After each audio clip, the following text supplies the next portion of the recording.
Bom dia, que Jesus nos abençoe, nos ilumine a todos, nos inspire a todos e que todos nós sejamos guardados junto dele em paz.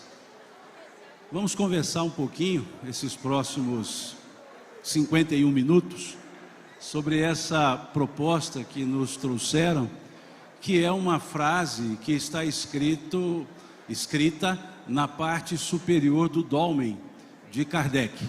Não é uma frase de Kardec como muitos pensam. É uma frase de domínio popular, que foi uma proposta de Camille Flammarion, em colocar no túmulo de Kardec, no Dolmen de Kardec, uma ideia que representasse a própria evolução humana.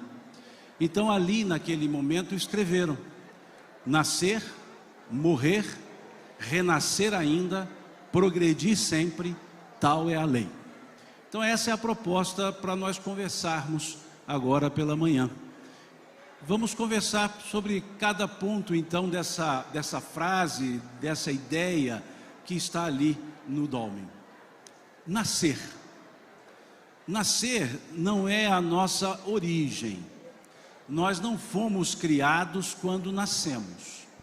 O nascer é o único meio, pelo menos até agora, é o único meio que nós temos para chegar à Terra, para habitarmos esse mundo material no qual nós estamos.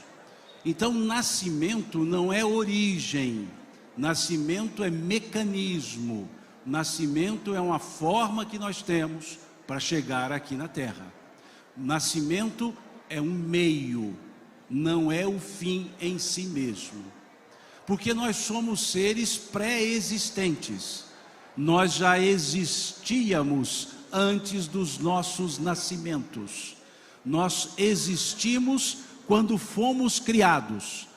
Mas fomos criados na própria eternidade do Criador, conforme nós vemos na questão 80 do Livro dos Espíritos. Quando pergunta aos espíritos: Deus continua criando espíritos? E eles respondem: Deus jamais cessou de criar. Se Deus jamais cessou de criar, e Deus é eterno, a criação é eterna, mas os criados têm um momento que surgiram. Mas nós não sabemos precisar e não temos como precisar quando isso se deu. Então nós somos seres, em termos cronológicos, velhos. Nós somos muito velhos em termos cronológicos.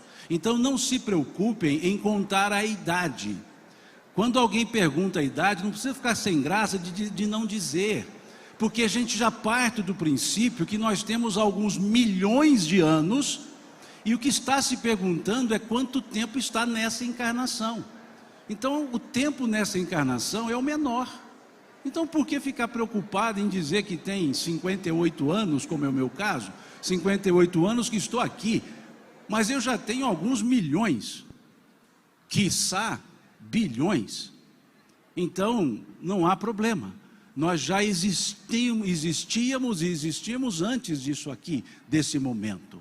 Fomos criados, conforme falamos ontem, simples e ignorantes. Uma mônada, que assim seja, uma mônada. Fomos criados indivisíveis, questão 76 do Livro dos Espíritos, 115, simples, ignorantes, e por sermos ignorantes é que nós aprendemos. Se nascêssemos, se fôssemos criados, melhor dizendo, sabendo, não evoluiríamos. A ignorância é a oportunidade de aprendizado. Do verbo ignorar, não saber. Não sabíamos de nada quando fomos criados, mas podíamos e podemos saber de tudo no processo evolutivo. Porque todos evoluiremos. E conforme vemos na questão 76 do Livro dos Espíritos, nós somos seres inteligentes. E é interessante essa pergunta porque há duas perguntas que se assemelham. A questão 23... ou na questão 23, nós temos a pergunta: o que é o Espírito? Na questão 76, nós temos a pergunta: que definição pode se dar dos espíritos? Aparentemente a mesma pergunta: o que é o espírito? Que definição pode se dar dos espíritos? Na questão 23, a resposta foi princípio inteligente do universo. Na questão 76, são os seres inteligentes da criação. Na questão 23, se observarem o livro dos Espíritos, verão que a palavra espírito está escrita com E minúsculo. Na questão 76, a palavra espírito está escrita com E maiúsculo. E da questão 76 para frente, todas as vezes que se fala de espírito, está com E maiúsculo.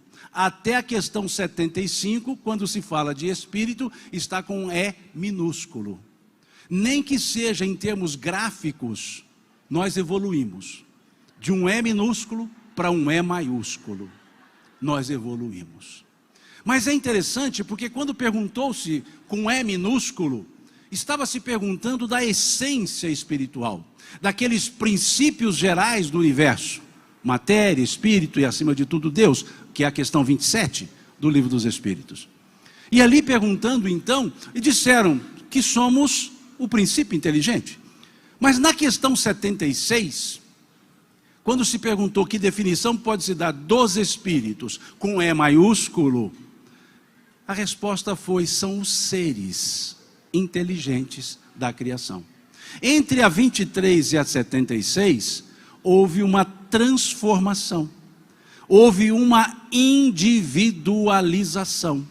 Aquilo que era um princípio inteligente, um elemento geral, individualiza-se, toma consciência de si mesmo, continua existindo, mas sabendo que existe. Então a questão 76 é a individualização, cada um de nós. E para entender essa transformação da 23 para 76, eu sugiro que leiam a questão 607A do Livro dos Espíritos, que é onde explica essa transformação do princípio inteligente para um ser inteligente. Questão 607A e questão 607B do Livro dos Espíritos. E é importante nós percebermos isso, porque a partir daí, desse entendimento, nós fomos apresentados a nós mesmos, dizendo que somos espíritos. Somos espíritos, não somos seres materiais, no sentido corpóreo que se dá essa palavra. Nós não temos espíritos, nós somos espíritos. Há uma diferença muito grande. E embora tenhamos conhecimento disso, nem sempre temos a consciência disso. Porque há vezes que as pessoas dizem: meu espírito, minha alma. Eu não tenho espírito, eu não tenho alma, eu sou espírito, eu sou alma. O que eu tenho, isso é notório, é corpo. Isso eu tenho. Então não é minha alma que vai para o mundo espiritual, sou eu, não a minha alma. O meu corpo fica, eu vou. Então muitas vezes as pessoas dizem: quando eu me desencarnar, minha alma vai para o mundo espiritual. Não vai. Quem vai é você, porque você não tem alma, você é alma. Enquanto encarnado, chamado alma, questão 134 do Livro dos Espíritos. Então é importante entendermos isso, porque entendendo que somos espíritos, nós percebemos que nascer não é ser criado. Nascer é a oportunidade que nos confere a lei de Deus de estarmos aqui na terra com o propósito de crescimento, conforme dissemos ontem, a questão 132 do Livro dos Espíritos. Qual a finalidade da encarnação dos espíritos? É uma pergunta muito profunda e interessante, porque se somos espíritos evoluídos, ficaremos no mundo espiritual, criados no mundo espiritual, por que temos que nascer? Ou por que temos que entrar na carne? É um desvio de rota? Se somos seres espirituais, por que eu preciso estar na vida material? Essa foi a pergunta feita por Kardec. E os espíritos responderam: Deus vos impõe a encarnação. Vejamos o verbo impor. Não foi Deus vos sugere a encarnação? Deus vos solicita a encarnação? Não, Deus vos impõe a encarnação, com a finalidade de vos fazer progredir. Para uns é uma prova, para outros uma missão, mas todos estão em condições de cumprir com a sua parte na obra da criação. É a resposta dos Espíritos. Todos nós estamos aqui para nossa evolução e estamos também para colaborar com a evolução alheia, cumprir com a nossa parte na obra da criação. É aquilo que André Luiz chama de co-criadores no plano menor. Aqui estamos para isso. Não só para crescermos sozinhos, individualmente, porque ninguém cresce sozinho. O crescimento se dá justamente no convívio com as pessoas. É a lei de sociedade. Então estamos aqui com esse propósito. Reencarnar é uma necessidade, por isso o verbo impor. Não é o impor no sentido absoluto que se dá a essa palavra. Não é uma compulsoriedade, é uma necessidade. Tal qual uma criança que é acometida de uma doença diagnosticada, o médico ali prescreve um medicamento para aquela criancinha de 4, 5 aninhos, que já deve ter uns 20 anos essa criança, porque já faz tempo que eu falo que ela tem 5 anos. Então vamos trocar de criança. Vamos começar com outra, 4 aninhos, essa é outra. Que o médico então prescreve uma injeção, coisa que criança adora, uma injeção. E aí a criança com 4, 5 anos já entende esse negócio, mineiramente falando, entende esse trem, que dói muito, e ela diz assim: eu não tomo isso. E o pai ou a mãe diz: toma. E a criança diz: não tomo. O pai ou a mãe diz: toma. Não tomo, toma. Aí de repente, ai, tomou. Desrespeitou o livre-arbítrio da criança. Não. A criança divisava a dor, os pais sabiam o benefício. Assim somos nós. Encarna, eu não. Encarna, não. Vai, não vou. Vai, não vou. De repente, fui. Esse é o processo. Nós divisamos as dificuldades. Os benfeitores prepostos do Criador visualizam os benefícios. Isso é impor. Isso é a necessidade. É uma necessidade estarmos aqui. Então podemos perguntar: o espírito não evolui no mundo espiritual? Kardec não deixou passar isso. Ele perguntou também isso. É a questão 230 do Livro dos Espíritos. Baseado na ideia que estar-se encarnado, ou estamos encarnados para evoluir, Kardec pergunta: o espírito evolui no estado errante? Ou seja, na erraticidade, no mundo espiritual, o espírito evolui? Os espíritos respondem: sempre segundo a sua vontade, pode crescer muito.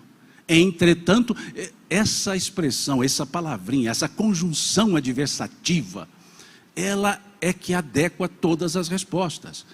Tudo que vem antes do mas, porém, contudo, no entanto, entretanto, todavia, tudo que vem antes disso é só introdução. O que vale é o que está depois. O que está depois de uma conjunção adversativa é o que nós realmente queremos dizer. Você conhece o fulano? Conheço, mora ali na rua tal, mas aí sim é o que eu vou falar a respeito dele. Então disseram os espíritos: progride muito, sempre segundo a sua vontade. Porém, somente no contato com a matéria é que ele pode exercitar o conhecimento adquirido. Em outras palavras, tudo bem, você vai aprender aqui, mas o laboratório das experiências evolutivas é lá.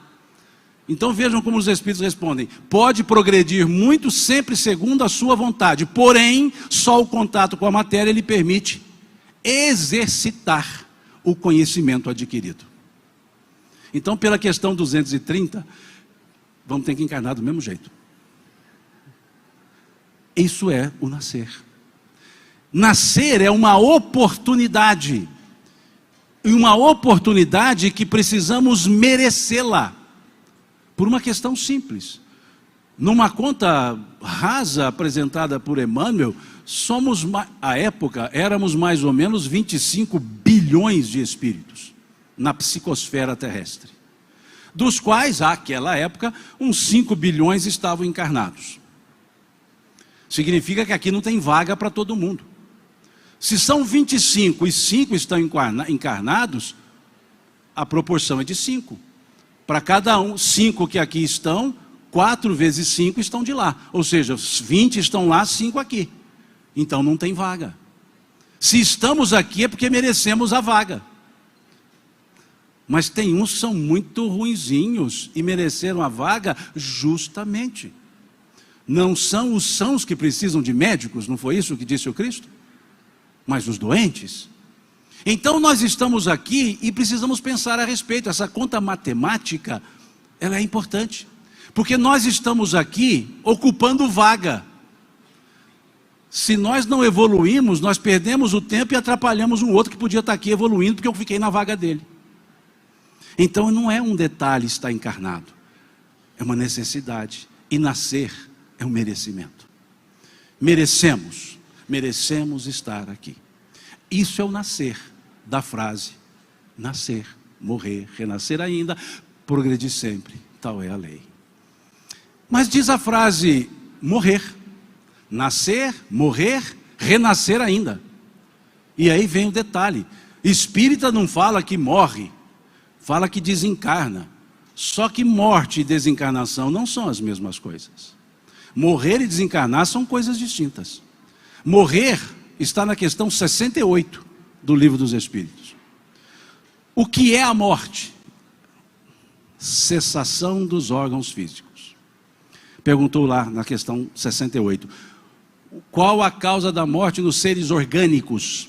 Qual a causa da morte nos seres orgânicos? Os Espíritos responderam: cessação dos órgãos físicos.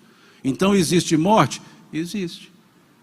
A morte nos seres orgânicos. E nós habitamos um corpo que é orgânico.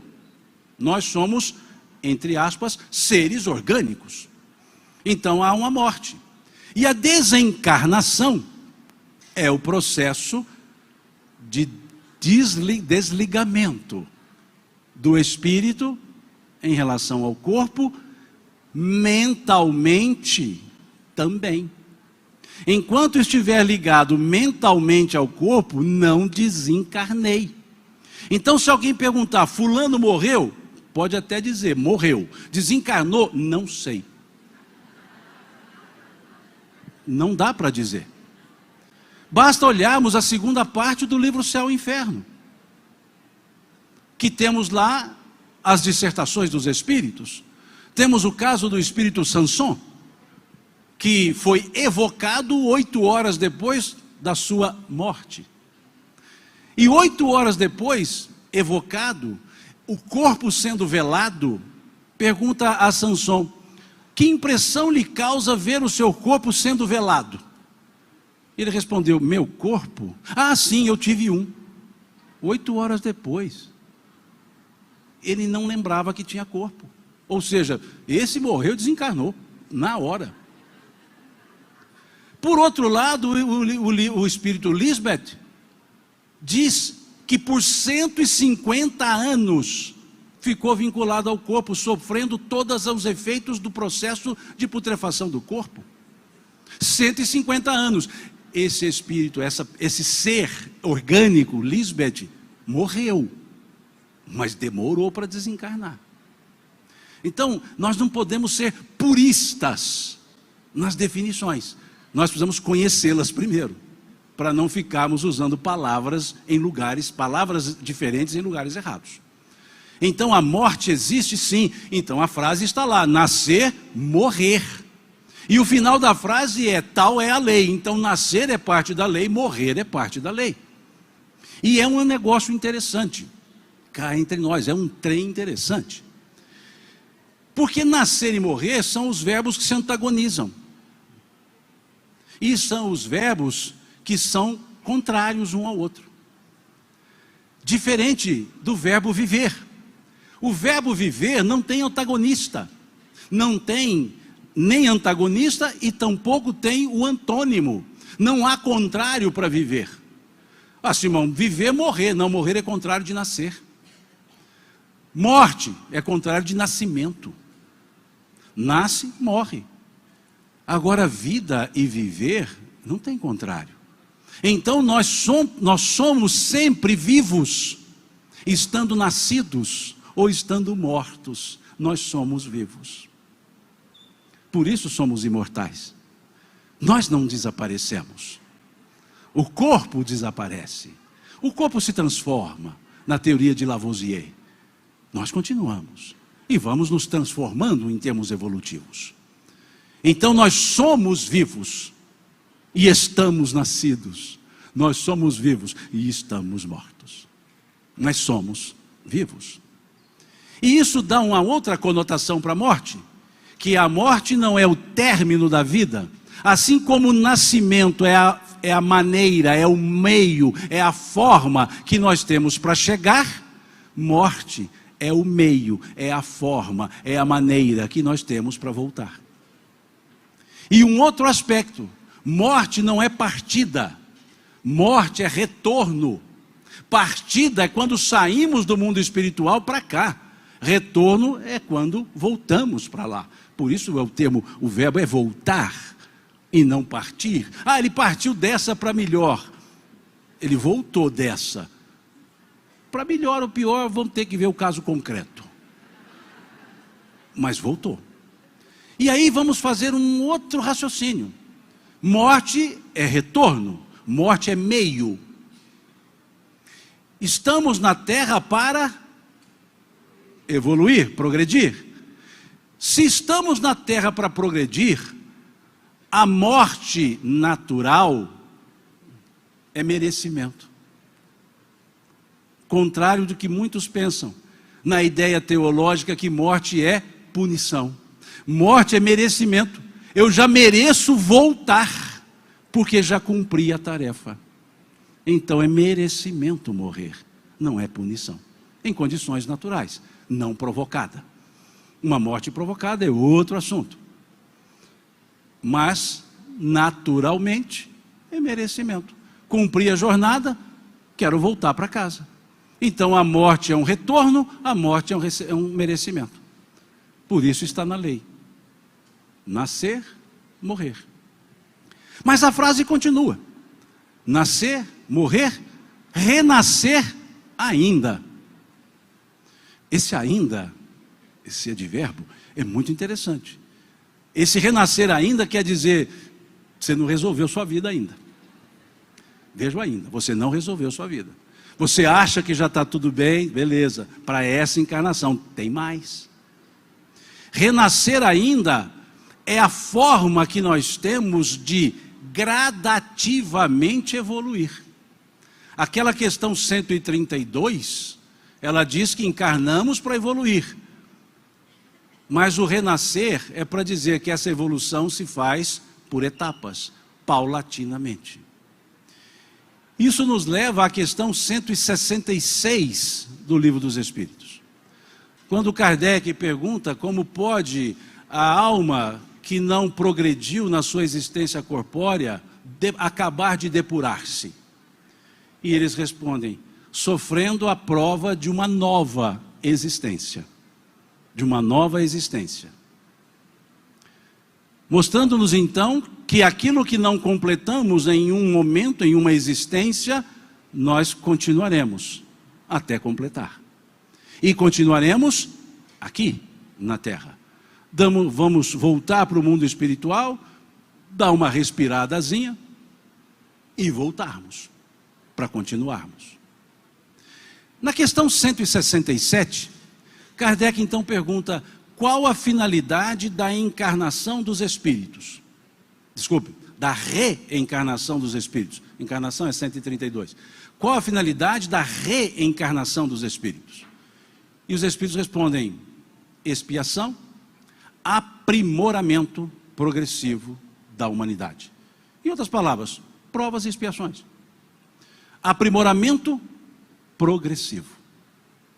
Não há salto, não há saltos quantitativos ou qualitativos na natureza, tampouco na evolução.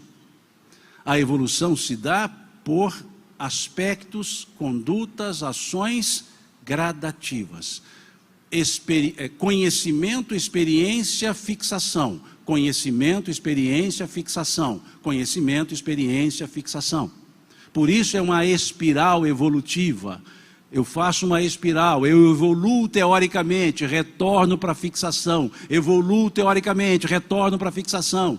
E esse retorno sempre é um ponto à frente da evolução anterior. Por isso é uma espiral, que tem um vetor de crescimento.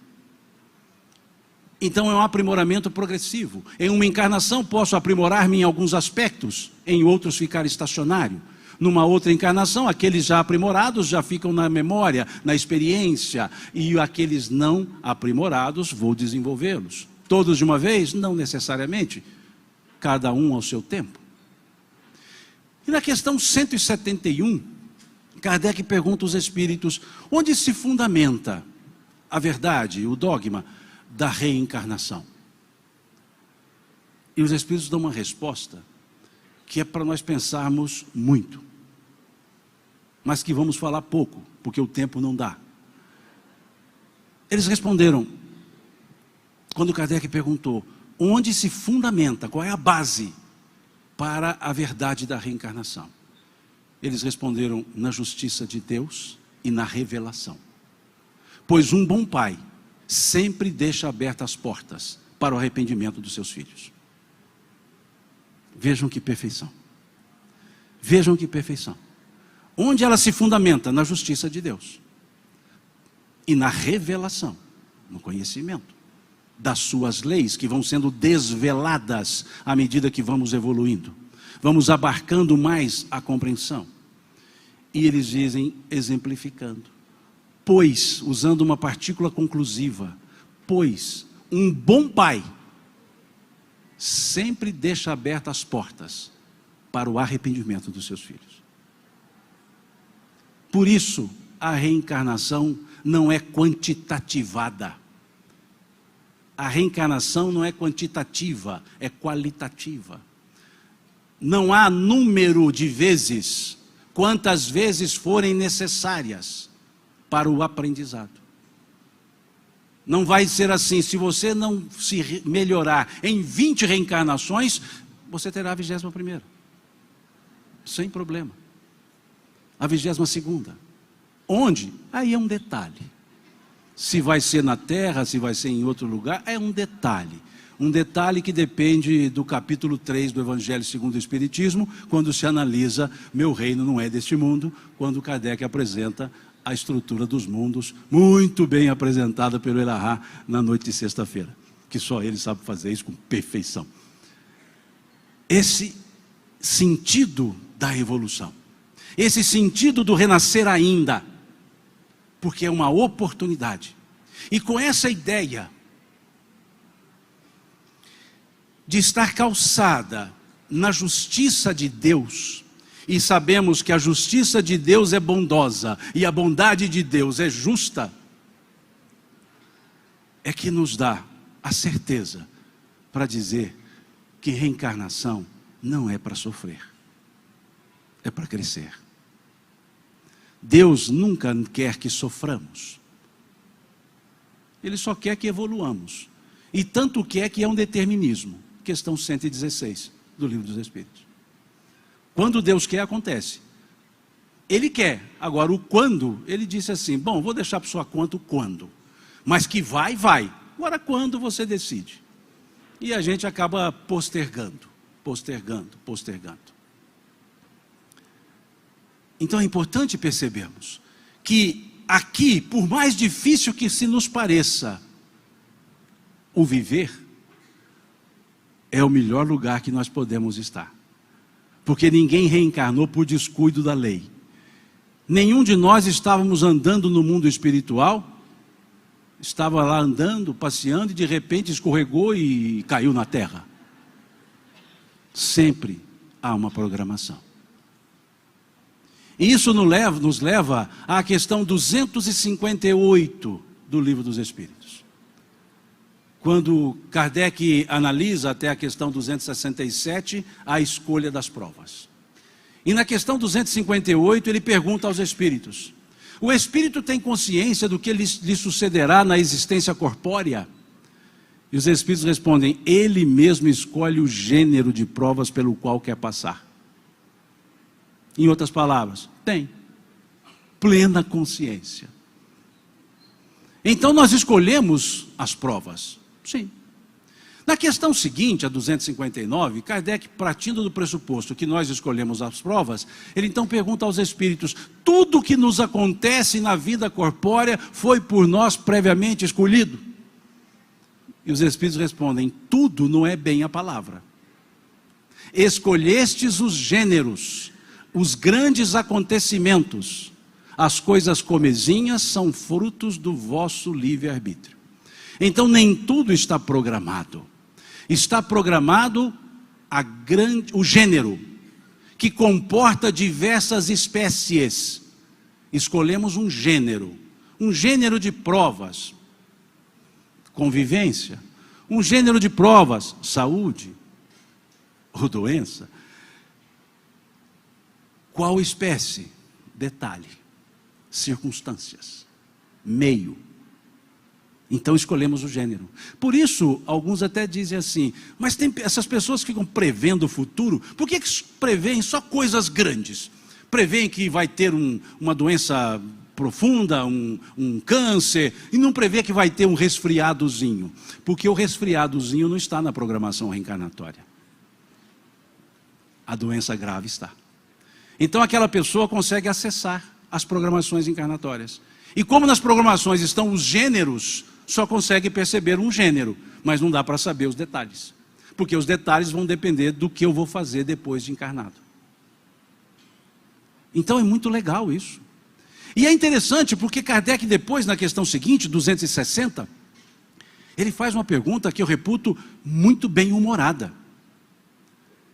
Muito bem-humorada. Porque, considerando que nós escolhemos o gênero de provas, Kardec pergunta: como pode então o espírito escolher nascer no meio de pessoas de má vida? Ou seja, vai ser ruim de escolha desse tanto. Ele pode escolher e escolhe nascer no pior lugar, com as piores pessoas, mas vai ser ruim de escolha desse tanto. E os espíritos respondem: é preciso que ele seja colocado num meio em que possa exercer a prova que pediu. Aquele que é dado ao instinto do roubo, para domá-lo, necessário se faz conviver com ladrões. Bom, não é? Quer dizer que nós estamos no lugar certo, com as pessoas certas, com os maridos certos, com as esposas certas.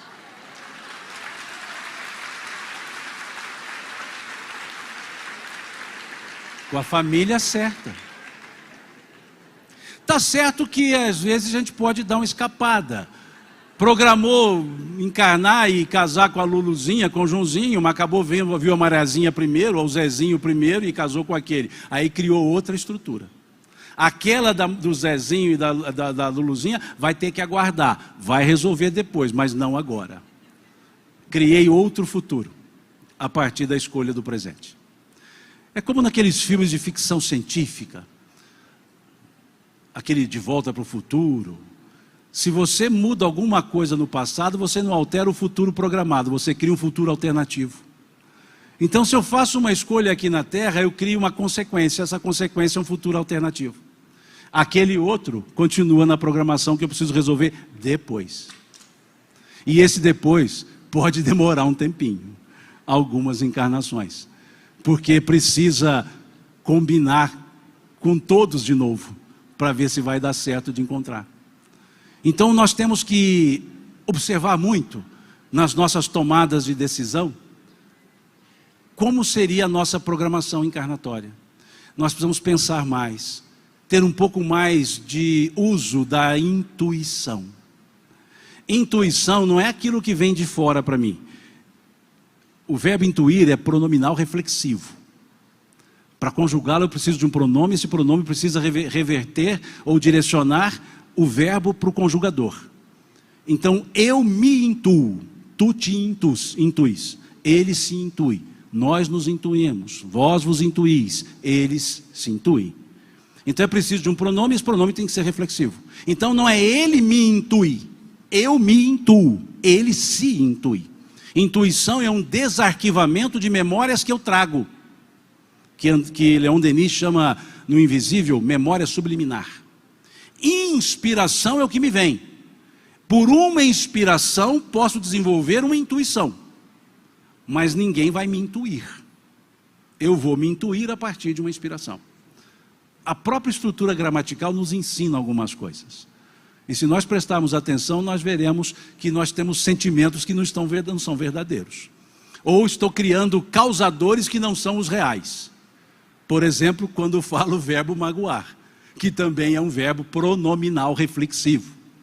Eu me magoo, tu te magoas, ele se magoa. Nós nos magoamos, vós vos magoais, eles se magoam. Não é ele me magoa, é eu me magoo com ele. Então o agente sempre sou eu, não é o outro. Você me magoou. Precisa voltar a estudar gramática. Porque aí aprende o verbo. Aprendendo o verbo, aprende o sentimento. Perceberam? E nesse sentido, então, é preciso que nós valhamos-nos da intuição. Porque as nossas escolhas dos gêneros estão na nossa memória subliminar.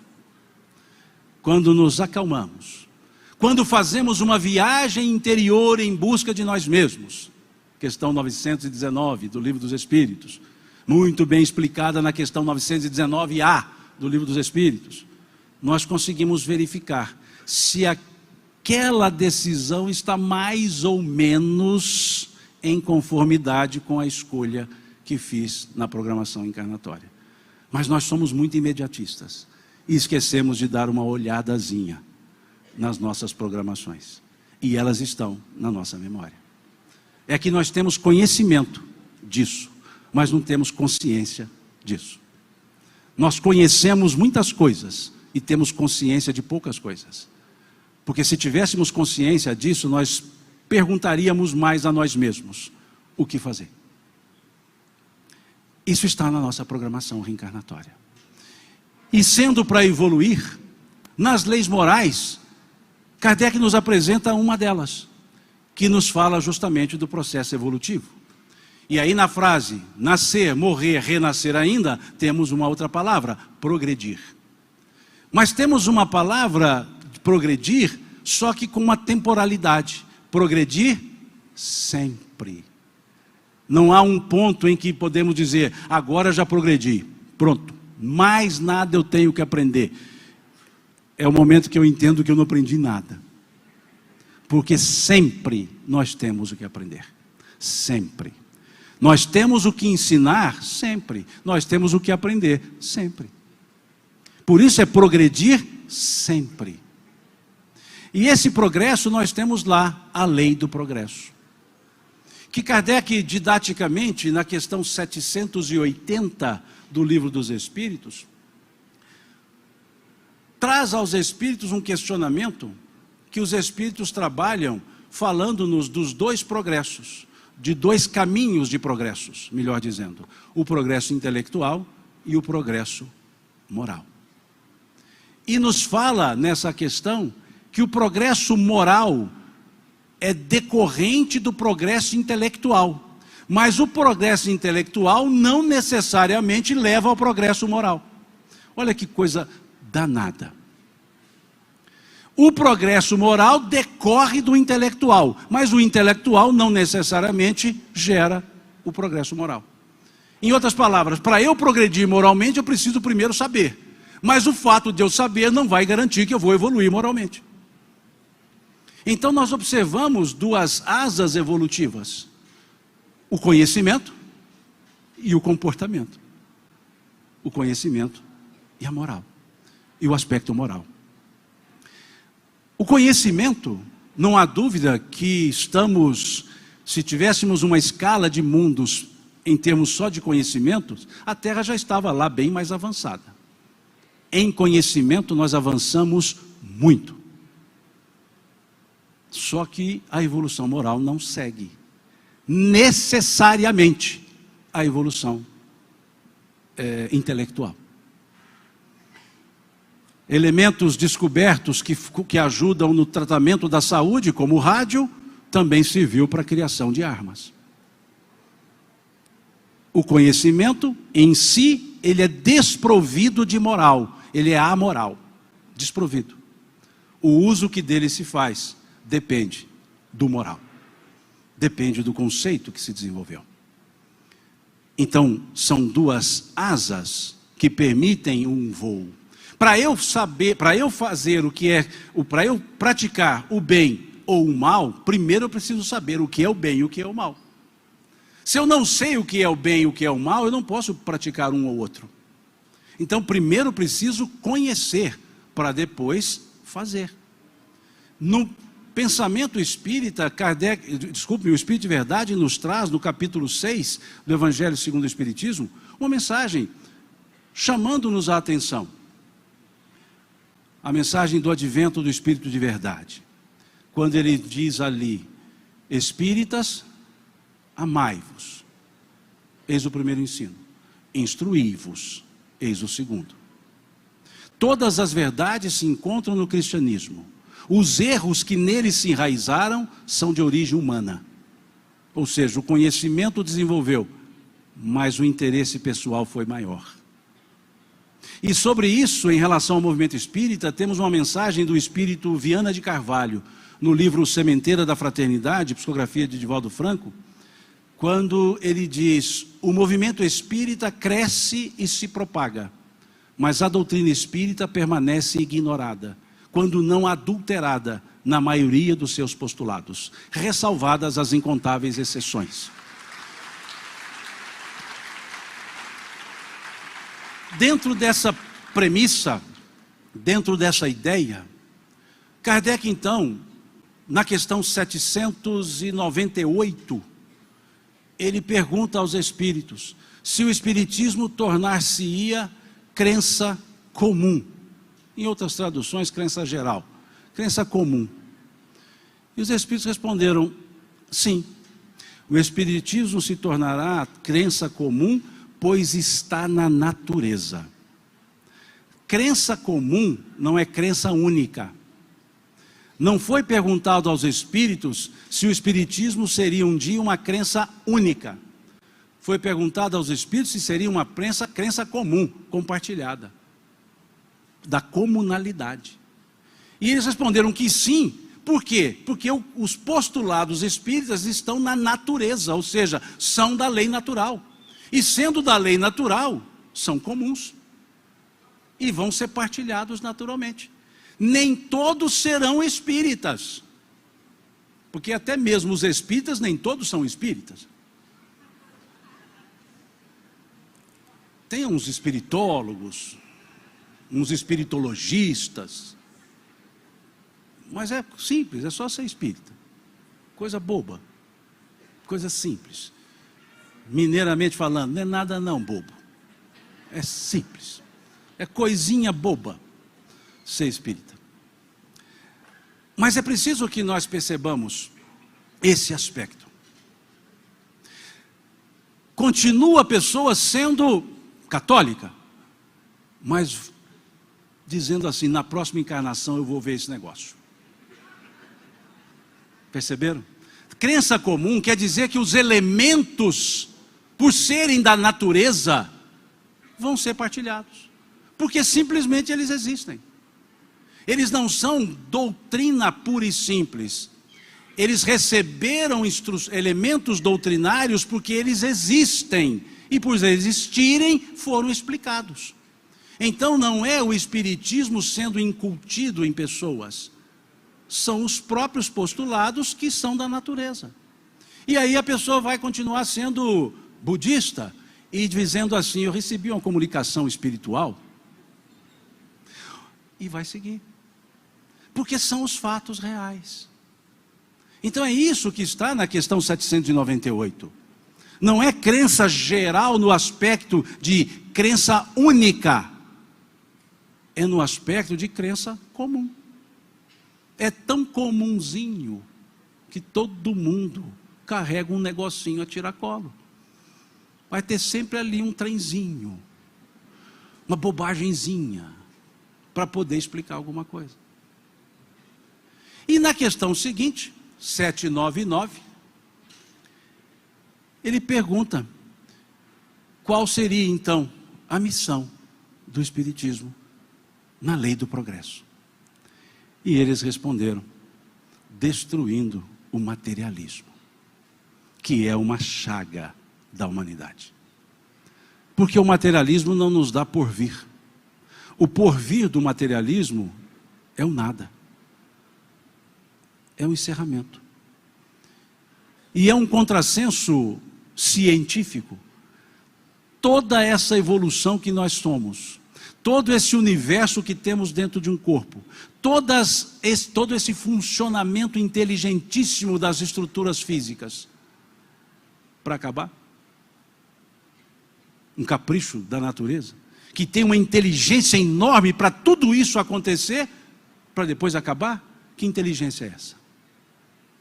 O materialismo, ele não dá perspectiva, ele não explica causas, tudo é fruto de um acaso, e um acaso intencional, que é um contrassenso, é um paradoxo.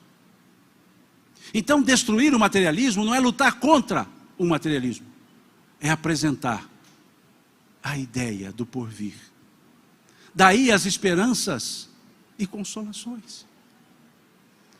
Não consolação no aspecto de vai ficar tudo bem, não, isso eu sei que vai ficar, o duro é até ficar, mas a consolação é no momento do durante, porque o depois sempre será bom, o detalhe é o durante, e é justamente o durante que a doutrina espírita nos auxilia, é no durante, ela não é no depois, não é do tipo, aguenta que depois vai ficar bom, não, ela explica por que está assim, e explicando por que está assim, você conserta, e consertando fica bom. É isso que está na conclusão número 5 do Livro dos Espíritos. Quando Kardec diz: com o Espiritismo a humanidade entrará numa nova fase, a do progresso moral, que lhe é consequência inevitável. Ele é forte porque toca o ponto fundamental da existência humana, o da felicidade, mesmo neste mundo. E até um detalhe interessante, porque se olharmos o capítulo 5, nós temos lá uma mensagem dizendo que a felicidade não é deste mundo. Parece um contrassenso, mas não é. A felicidade não é deste mundo, não tem dúvida. Agora eu pergunto a vocês, quantos mundos nós temos? 2. Mundo espiritual e mundo material. Existem diversos planetas, orbes, etc. Mas o mundo espiritual, o mundo material. Se a felicidade não é deste mundo é qual? Se a felicidade não é deste mundo, ela só pode ser de qual? Do espiritual, ótimo. Nós somos de que mundo? Nós somos espíritos que possuímos corpos. Nós não somos corpos que possuem os espíritos. Então nós somos de que mundo? Do espiritual. Se nós somos do mundo espiritual e a felicidade é do mundo espiritual, ela é nossa, independentemente de onde eu estiver. Então está tudo certo. E eu desconfio cá entre nós que Almir Sater e Renato Teixeira perceberam isso. Deve ter lido essa coisinha, porque eles disseram: cada ser em si carrega o dom de ser capaz, o dom de ser feliz. Felicidade não está lá, está aqui. Lá posso ter alegria e tristeza, que são antagônicas, mas felicidade está aqui dentro. Então, se eu buscar a felicidade em pessoas ou coisas ou circunstâncias, eu não a terei. Mas se eu perceber que ela está em mim, na minha forma de ser, pensar e agir, eu sempre a encontrarei. Então essa é a proposta que a doutrina espírita nos traz, a felicidade mesmo nesse mundo. E a frase se encerra com: tal é a lei. E temos uma letra de música, de autoria do Gladstone, que fez aquela letra Pedro e várias outras. E essa música composta pelo Gladstone, muito bem musicada pelo Tim, que eu ontem vi que eu estou muito fraco em termos evolutivos, porque eu fiquei mentalmente pedindo para eles cantarem a música, para me dar uma escada para eu falar hoje, mas eles não perceberam e não cantaram. Que se chama Luzes da Luz. É uma música que foi composta em minutos. Foi um encontro de mocidade, e a época já faz tempo, o Gladstone era jovem. Ele então, ali no concurso de letras, pegou ali e literalmente nas coxas, cortou o papel ali e montou a letra. E essa letra é um tratado da evolução. E a letra diz assim, não vou cantar, podem ficar tranquilos, em respeito a vocês. Um frêmito, uma faísca, um frêmito da grande luz, e luzes jorraram em profusão. Uma faísca de Deus, e nós fomos criados. Um frêmito da grande luz, e luzes jorraram em profusão. Houve um tempo na eternidade, espaço na imensidão. Em outras palavras, quando nós fomos criados, é como se o tempo parasse. A eternidade parasse, porque naquele momento eu apareci. Então eu ocupei um tempo naquilo que não tem tempo. A eternidade é atemporal, mas quando fui criado, criou-se o meu tempo. Houve um tempo na eternidade, quando essas luzes foram criadas. E nós ocupamos um espaço, porque nós somos individualidade. Espaço na imensidão. Sustentar a vibração divina tornou-se o nosso afã. Qual é o nosso objetivo? Sustentar a vibração divina. Os co-criadores em plano menor. Sustentar a vibração divina tornou-se o nosso afã. Surgiu a bipolaridade, os opostos, as dicotomias, em melhor lugar do que opostos, as dicotomias. Sustentar essa vibração precisa dessas dicotomias. Agora há homem e há mulher. Presença, ausência. Luz, não luz. Calor, frio. Ato, inação. Vejam que jogo de palavra, ou de palavras. Há homem e há mulher. Presença, ausência. Luz, não luz. Não é luz e sombra. Luz e não luz. Porque sombra é a ausência da luz. Luz, não luz. Calor, frio, ato, inação. O homem se ergue na figura de Adão. O ser mítico, lá da parábola da criação, que simboliza a tomada de consciência, o livre-arbítrio, o erro e a responsabilidade. Adão simboliza isso. Ele toma o conhecimento, pratica o ato, responsabiliza-se pelo ato. O homem então se ergue na figura de Adão. Nós crescemos a partir da individualização, a partir dos atos, a partir da responsabilidade dos atos. Aprendemos até com os erros. O homem se ergue na figura de Adão, ama e aprende a ser o rei da criação. Ser o rei da criação, porque ele aprendeu a amar. Não só aprendeu. Ama e aprende a ser o rei da criação. Queremos voltar a ti, ó Pai. As luzes querem, anseiam a Mãe Luz. Luzes perdidas, serenai. Eis o roteiro, segue Jesus. Essa é a lei. Esse é o tal é a lei. Evoluir. Só isso. Evoluir. Por diversos caminhos. Às vezes perdidos. serenemo-nos, porque há um roteiro. Segue Jesus, que é o nosso guia e o nosso modelo. A pergunta 625 pede-nos 2 elementos: guia e modelo. Qual o tipo mais perfeito que Deus ofereceu ao homem para servir de guia e modelo para a humanidade? Jesus. Guia é o que seguimos, modelo é o que copiamos. Jesus é para ser seguido e copiado. Como segui-lo? Pelos seus ensinos. Como copiá-lo? Pelos seus exemplos. Por isso ele é o modelo e guia. Assim fazendo, é só correr para o abraço.